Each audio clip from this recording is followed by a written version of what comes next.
নাইজেরিয়ায় জঙ্গি গোষ্ঠী আইএসকে লক্ষ্য করে হামলা করেছে যুক্তরাষ্ট্র। ক্রিসমাসের প্রাক্কালে নিজের সামাজিক যোগাযোগ মাধ্যম ট্রুথ সোশ্যালে দেয়া এক পোস্টে ডোনাল্ড ট্রাম্প বলেন, তার নেতৃত্বে যুক্তরাষ্ট্র কখনোই উগ্র সন্ত্রাসবাদকে মাথাচাড়া দিয়ে উঠতে দেবে না। তবে হামলার ক্ষয়ক্ষতি নিয়ে বিস্তারিত কিছু তিনি জানাননি। এর আগে চলতি বছরের নভেম্বরে মার্কিন সেনাবাহিনীকে নাইজেরিয়ায় আইএসের বিরুদ্ধে সামরিক অভিযানের প্রস্তুতি নেয়ার নির্দেশ দেন ট্রাম্প। সম্প্রতি যুক্তরাষ্ট্রের কিছু মহলে দাবি করা হচ্ছে, নাইজেরিয়ায় খ্রিস্টানদের বিরুদ্ধে গণহত্যা চলছে। যদিও সহিংসতা পর্যবেক্ষণকারী আন্তর্জাতিক সংস্থাগুলো বলছে, এমন দাবির পক্ষে কোনো প্রমাণ নেই।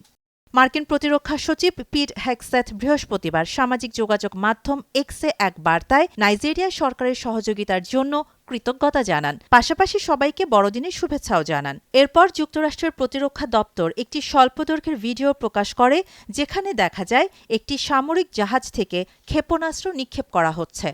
শুক্রবার সকালে নাইজেরিয়ার পররাষ্ট্র মন্ত্রণালয় এক বিবৃতিতে জানায়, আন্তর্জাতিক অংশীদারদের সঙ্গে, বিশেষ করে যুক্তরাষ্ট্রের সঙ্গে নিরাপত্তা সহযোগিতা অব্যাহত রয়েছে।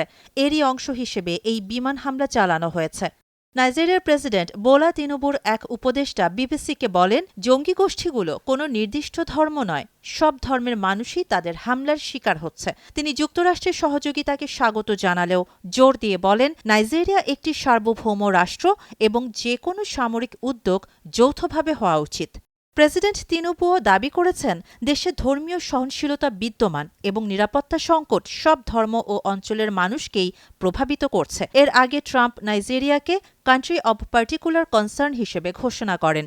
তার দাবি, সেখানে খ্রিস্টানদের অস্তিত্বের হুমকি তৈরি হয়েছে, যদিও তিনি এই দাবির পক্ষে কোনো প্রমাণ উপস্থাপন করেননি।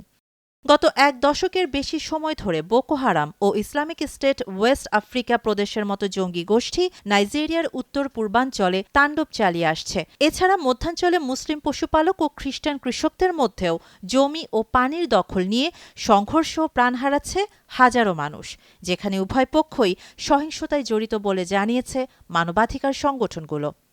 শাহানা জাহান, নয়াদিগন্ত।